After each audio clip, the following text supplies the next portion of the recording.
Hi, everybody. Welcome to Meet the Mailers. I'm Paul Bobnak for Who's Mailing What, and today I'm talking with Greg Brown.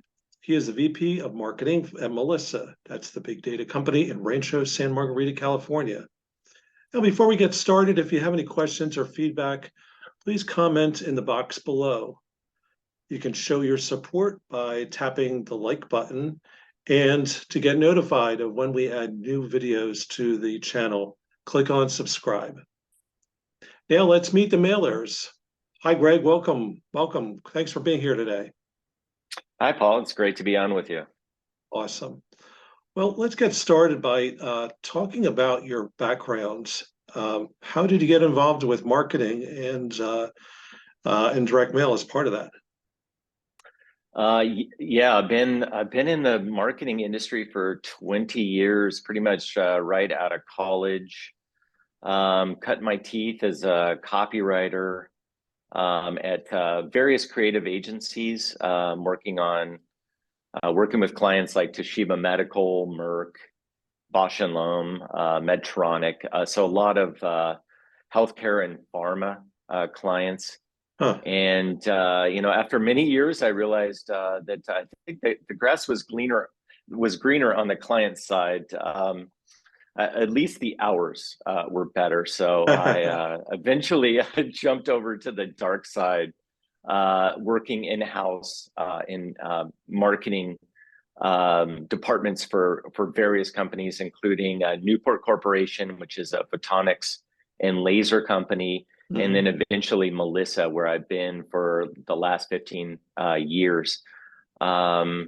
One of the things that I remember from my time at Newport was we would carpet bomb essentially these giant catalogs with all of our components for lasers and optics, and they were like 400, 500 pages deep, maybe even more. Some of them were really like literally tomes. We'd mail up to 1 million of these a year. And I'd always kind of pity the poor marketing, the poor mailing department that we had in-house, because they would always get these giant pieces back as return mail. And I didn't know how to, what to do about this. I mean, we thought we had good addresses with them, et cetera. And when I came to Melissa, one of the first things I actually discovered was this awesome thing called change of address processing. Where you could actually find out the address of a customer that had moved. And a lot of our clients were researchers or grad students. They move around a lot. So it was like one of those epiphany moments, just slapping the palm of your hand on your forehead and going, oh my gosh, there's so much here to help direct mailers like myself that were struggling with stuff like this in our past, really do things better. So it was really just a kind of a match made in heaven when I came over to Melissa, because a lot of the problems that I was dealing with, in my life professionally, they actually have tools that help those challenges. Right. Yeah, I can imagine just the expense of 400, 500 page catalogs, and for all the ones that were sent out and came back as Nixies, it got to be huge even then. Yeah, it was huge, but it was kind of, the thought was it's just the cost of doing business. So it was kind of almost kind of built into the budget. And then, just being able to increase the ROI off of mailings like that I would have been a hero if I'd known about Melissa before. Yeah, I can imagine. I think I've seen some of those catalogs too. They were quite a lot to look at, and little heft to them too. Yes. Yeah. So what is your daily role involve at Melissa today? So I'm in charge of global marketing at Melissa. That involves day-to-day interactions with our global team on direct and digital campaigns. In North America, we have regional offices in the UK, Germany, India, and also a growing presence in the APAC region. So it's really interesting dealing with the challenges and expectations across regions, because there's just such a different there's so many different challenges in the different regions as far as privacy concerns or their expectations as far as what actual customers expect from direct mail and direct marketing. So it's really kind of fun, just kind of balancing those interests with the different regions and trying to obviously provide a compelling and relevant message to those markets. Mm-hmm. Yeah, I'm sure. Well, let's get a little more into it then. Can you talk about the solutions that Melissa offers to marketers? I'm thinking about the products and tools that you market. Yeah, for sure. So since 1985, and I'm sure a lot of your listeners and viewers are familiar with Melissa, we've been harnessing the value of accurate customer data, whether that's represented by a zip code, postal code, an email address, verifying a particular person at an address, or updating a mailing address particular to a specific person. These are the kind of tools that help people like me in marketing departments continue to deliver relevant messaging to customers while minimizing costs to the business, and also protecting the brand, not only from fraud and waste, but also just kind of the brand image, just making sure that message that you spend time and effort in is as relevant as it can be when you deliver it to your particular audience. Mm-hmm. So Right. we essentially, what we offer now is kind of a one-stop shop for marketers. We do kind of really like the entire chain of things that they would need, is from finding fresh new leads, identifying the defining attributes of their best customers so that they can kind of go out into the market and look for more that are just like them. Mm-hmm. Yep. And then lots of different tools to reduce costs and improve communications by improving the deliverability of the mailings, resorting them for savings, and really overall just kind of cutting the cost of marketing through improving the overall quality of customer data. Mm-hmm. Right. Back in the the late '90s, early 2000s, when I really started running Who's Mailing What for target marketing, there was this catalog that Melissa, sent out to market itself, and I think it's an important story because it's remarkable that it's still mailed today, It's still mailed today. Every year. And why is that? Why is it that a print product like that still reaches a B2B audience today? Well, I think a little bit of that is obviously we want to not do as we say, but do as we do. So we support the direct mail industry, and we have for almost 37, 38 years, and we believe in the medium. So we use it ourselves, obviously. I think obviously the most important component of that is the impact that physical direct mail has. I think it has the best ROI, response rates, and conversions, and it's really just because it's physical, it's visual, and it's just more permanent for a recipient to receive. Especially now, we've seen a lot of people, a lot of marketers kind of move away from direct mail. So there's actually there's less competition in the mailbox than ever before. Whereas you think that the average person's receiving upwards of 120 emails a day, there is just a lot less volume in a mailbox than there was before. The aim workshop research just found recently that the average lifespan of a direct mail piece is 17 days. And you're lucky if the typical email gets 17 seconds, Right. that a customer is really kind of considering it. Just think about, all that, the activity of grabbing it from your mailbox, bringing it onto your kitchen counter or your desk. It's going to sit there. You're going to be able to look at it multiple times, contemplate the message. And it just has that physicality that I think it just cannot be replicated in any other medium. Mm-hmm. Yeah, and I mean, I think it's a good example of what you just of everything you just said, because if your competition are other companies that do all the same things that you do or similar things to what you do, but you're just another, you're just using email marketing, you get lost in that shuffle pretty easily.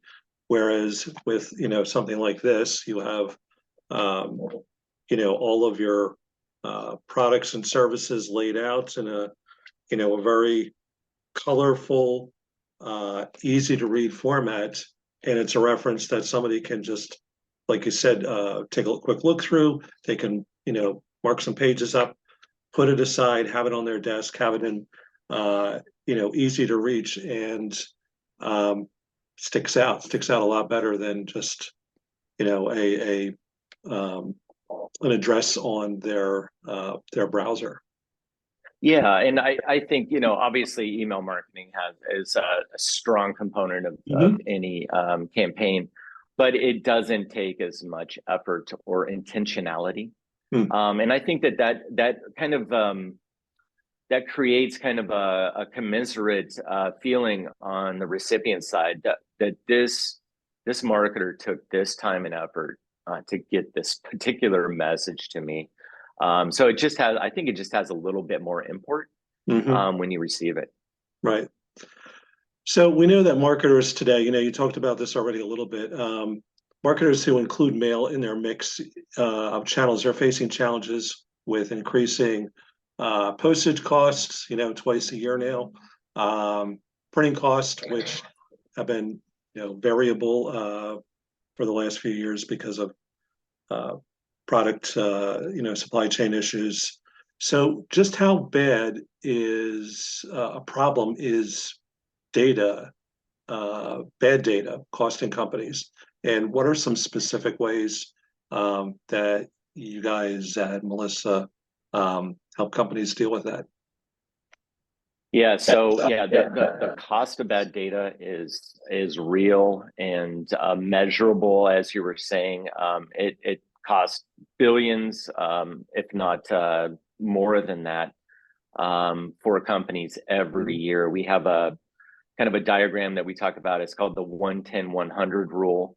The idea is that cleaning or capturing accurate data at the point of entry is going to cost you maybe, let's say, $1 per record, just as kind of just to give at least a little bit of a indication on that. And then if that bad data, if it's not corrected, it's going to kind of permeate through your business units, through your MDM, your ERP systems, your CRM, and it's going to end up costing you about $10 a record is what we estimate.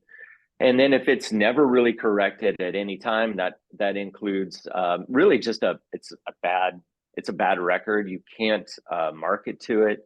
You can't sell to it. You can't do really for analytics or anything else. It's just dead.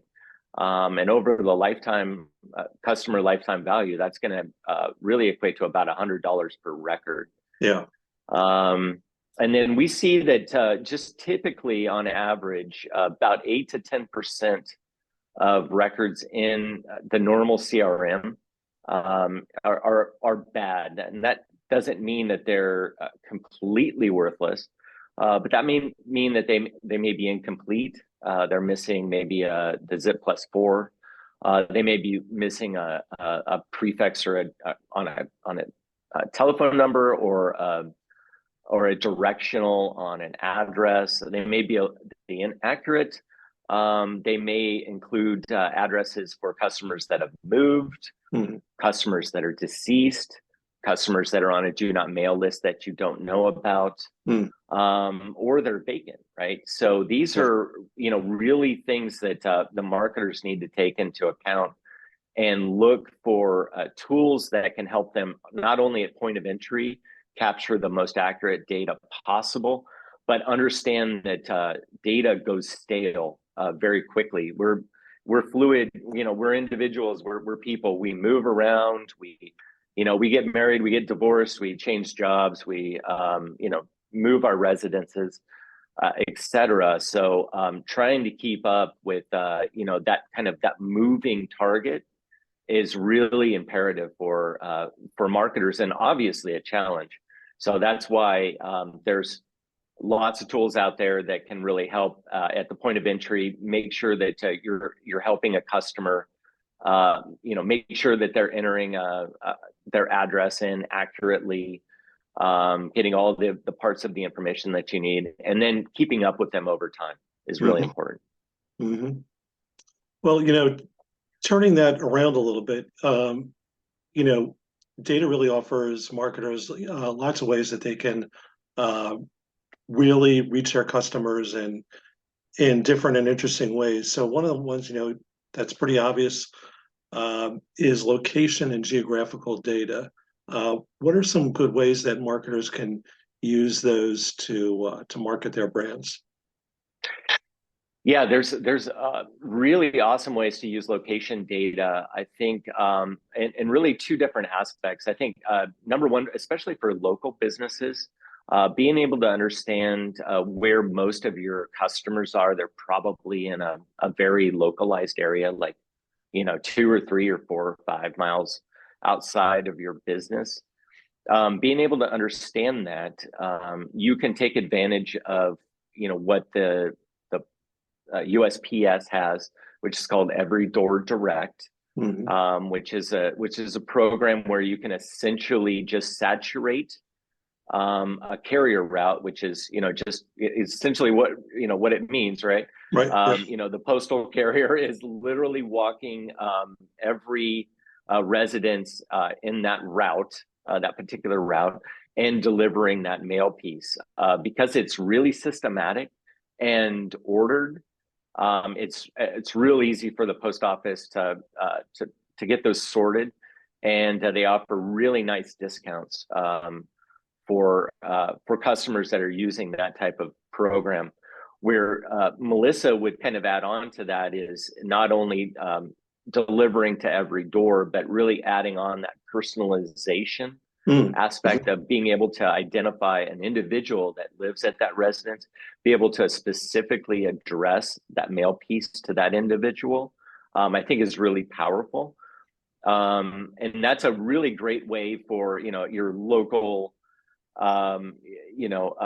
haircutting business or dry cleaner, pizza, etc., to really get the word out about your operations, a promotion that you're doing, etc., and really save significant amounts of money on the cost of direct mail. And concurrently with that is really using location for more targeted marketing, where you're really identifying maybe the demographic attributes of your customers, and then trying to map out where they actually reside, right? So then kind of marrying the location with the psychoanalytics and the demographics, including age, presence of children, household income, all of those things. You can really develop some really essential targeted marketing strategies where you can pinpoint your use of direct mail and really maximize its effectiveness. And how about like programmatic and retargeting for digital marketers who want to reach into people with direct mail? Yeah, we see that a lot more as well. So we're looking at people that don't convert. Maybe they're They visit your website. They look at a few pages on your website, but they're not maybe quite convinced, or they haven't really wanted to convert and either fill out a form or add something to a shopping cart. You can really kind of develop some interesting kind of attributes that then you can really kind of marry up with your direct mail pieces and reach back out to them through a direct mail piece that then kind of ties them exactly right back to your website through a QR code or a Perl or a personalized URL that really kind of reinforces the information that you've already kind of received from them to give them a really relevant touch point so that they can really kind of re-engage with you in the most meaningful way. And I think that's so important in today's time where we're distracted. We have so many things going on. The more likely that a marketer and a brand can give me exactly what I need, exactly when I need it, is so helpful in my life, because I just don't have a lot of time, right? So these things kind of really do just kind of create a synergy between kind of the customer need, which is not only for a particular product or service or to meet a particular challenge, but it's also, I just don't have a lot of time to think about this. And please give me the most relevant messaging and that I can get at any given time. So it's a really good marriage. Right. Well, I mean, I think that's one of the most exciting things about direct mail and marketing in general today is using data in ways that were extremely difficult just a few years ago, and using it to improve the customer experience. Can you talk a little more about like using things like VDP, personalization you already talked about, but using all this data to create like a more seamless 360-degree experience for customers? Yeah, absolutely. I think that's really the beautiful thing about direct mail right now is all of the ancillary tools that can be kind of really curated or collated into the intentionality behind the piece. So you got variable data that you can add into the piece, and that's not just, we obviously talked about personalization, and everybody loves to, obviously wants to see their name on a mail piece as opposed to a current resident, right? That doesn't really resonate with me. But being able to add in other things that you know about that customer, as far as maybe their buying habits or what they've been looking at on your website, and be able to variably add those in as fields into a direct mail piece that looks seamless and consistent, and delivers the exact kind of information that they're looking for to take that next step is really important. I think that also just the idea of the going back kind of to the power of direct mail is also understanding kind of, I think, the responsibility of direct mail. That you're spending some money and effort, production, printing cost, and postage on delivering a piece to somebody. So you want to obviously make sure that it delivers exactly the message that you're looking for. And I think you also really, in today's time, you want to be able to also respect the wishes of the customer or the recipient. So that, I think that really goes back to kind of that respect, showing that respect, and you can do that through direct mail pieces. So decease suppression, do not mail suppression, so that you're honoring the wishes of the recipient. I've talked with a number of direct mailers at various shows that we've gone to, and one thing that we always kind of, one thing that does come up pretty often is they get calls, obviously, from people that have pieces that have come and they're addressed to deceased loved ones Hmm. within the household. Wow. Yeah. And they're always asking me, what can we do about this? Obviously, we take them out of our database, right? But Right. are there other things that can be done about it? And obviously, we have a service. I'm not kind of just pitching, the Melissa service, but we do have a deceased suppression service Of course. Yeah. that works off of death records and stuff like that to Right. help clean up your mailing list.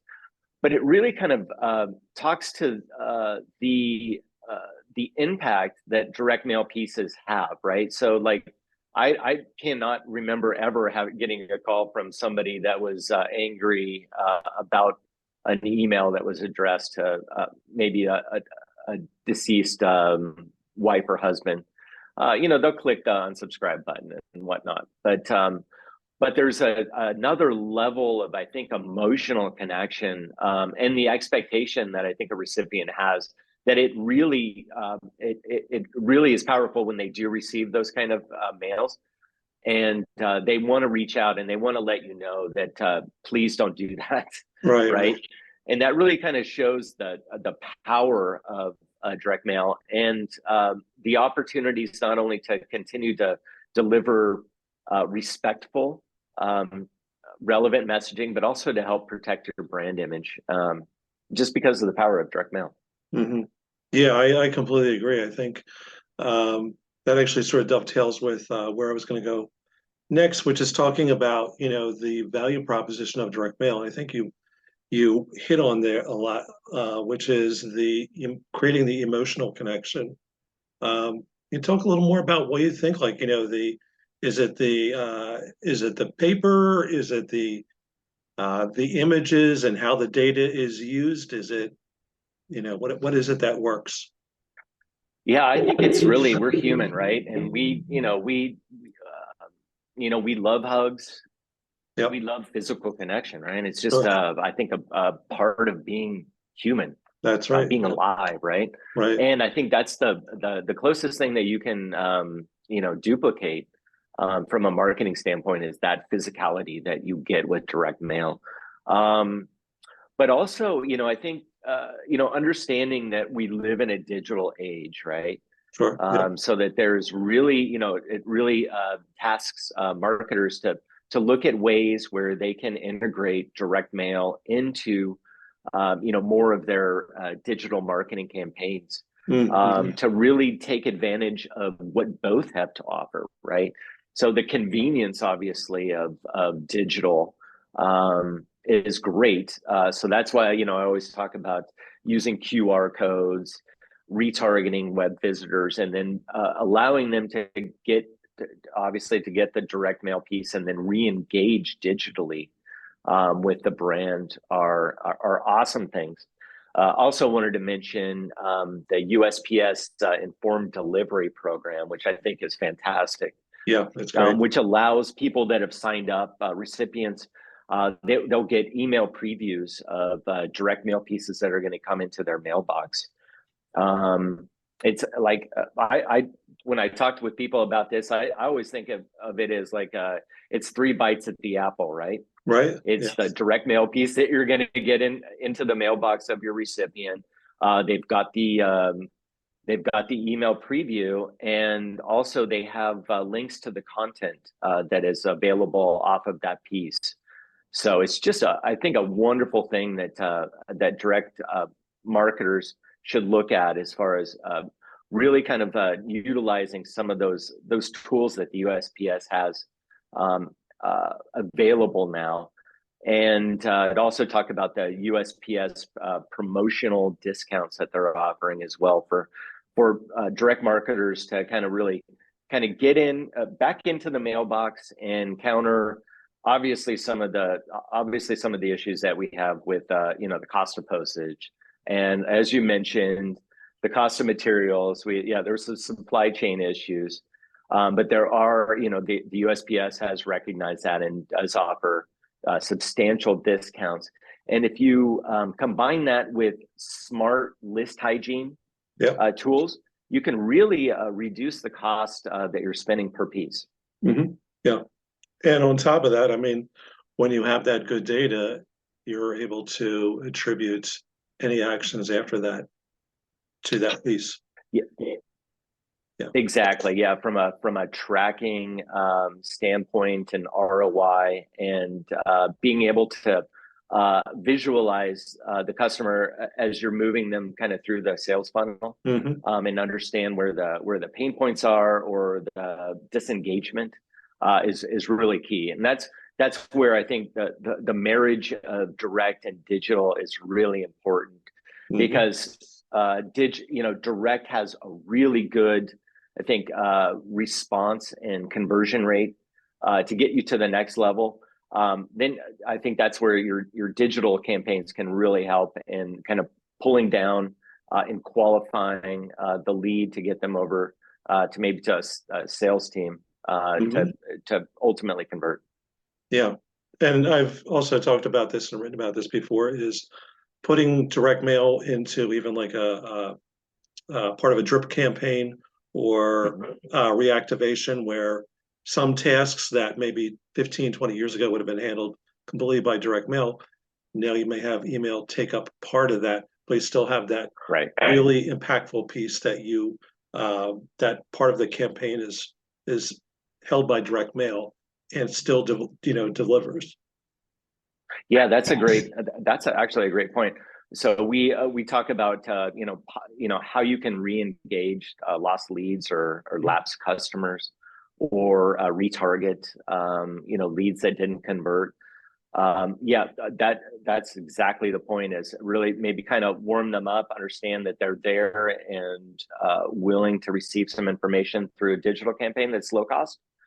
And then when you see that there's activity there and willingness to engage, that's a really great opportunity to spend the time and effort into a targeted direct mail piece that really kind of shows that you have as much interest in them as they have in you. Right, exactly. So from your standpoint, how do you see trends unfolding in direct mail, like in the next couple of years? Yeah, so those are I think absolutely the things that I see as just kind of the marriage of digital and direct, looking for ways to develop elements of or attributes that you see through the intentionality that a prospect has online, and being able to transfer those into the direct mail piece, and how it can really complement an overall campaign. So that's kind of what I see. Also, I think one thing that we're experimenting with is actually more like three-dimensional pieces.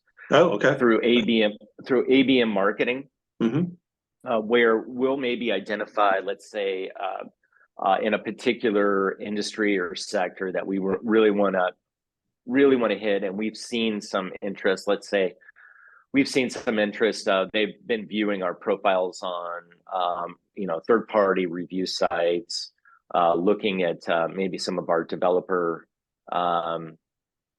tools or reference material that we have, maybe looked at our pricing page or whatnot, group those in, and really kind of commit to a really targeted, but like a higher price point touch to them that really shows that we mean business, and we want to get your business, and something that's going to stand out. It's not going to fit in maybe the traditional mailbox, at a traditional corporation. It's going to have to be delivered by somebody to somebody's desk, right? Right. So we're experimenting with that. We've had I think really good initial success on it. Obviously, it's a little bit more costly to do something like that, but I think we're warranted. And I think that the types of metrics and analytics that can be done now, you can really identify from sales volume, intent to buy, all your BANT type of stuff that a marketer is going to go through to understand if a prospect is the right fit for that type of marketing outreach. I think it's worth the investment, at least at a certain level. Obviously, more of an enterprise play there, but I think there's really opportunity for people to be a lot more engaging and creative in the types of mail pieces that are delivered into the mailbox. And I think everybody loves a little bit of that, that tactile difference and ingenuity that you kind of add into the game. Yeah, I completely agree. Awesome. Well, I think that's a good place to wrap things up for today. For companies that have data quality concerns, challenges, they're making plans for the future beyond 2024. How can people discover more about Melissa? Well, it's very easy. It's melissa.com. So it's not hard to remember. We have lots of products and services to help companies improve their customer data, whether that be mailing addresses. I think we talked about a lot today, but also emails, phones, including we didn't really even get a chance to maybe talk about SMS and text, adding that into a direct marketing campaign. And also identities. So just being able to really onboard customers seamlessly, quickly, especially through mobile, without having to worry about fraud or abuse and things like that. And then just and that's like general for like all types of customers, and anybody that has customer data can benefit from those types of tools. But specifically for direct marketers, we've got a site called Melissa Direct, and that really has like our SaaS mailing software where you can upload a list, get it corrected, pre-sorted, NCOA, deduped, and ready to go. No contracts, just on a paper project kind of thing. So you don't have to download any software or manage any contracts. And then we have lots of different options for people that are looking to maybe append emails or phones, kind of supercharge their mailing list or their customer data. And then if you're looking for fresh new leads, we've got those as well. Awesome. Well, again, thank you so much, Greg Brown from Melissa, for being here today. And thank all of you out there for watching. If you have any questions, again, for us or for my guests, please leave in the box below. You can, again, show your support for the program by tapping the like button and click on subscribe to be notified of when we add new videos to the channel. If you want to be highlighted in a future edition of Meet the Mailers, I want to hear from you. My contact info can be found by clicking the Show More button. Thanks again for watching Meet the Mailers, and see you next time.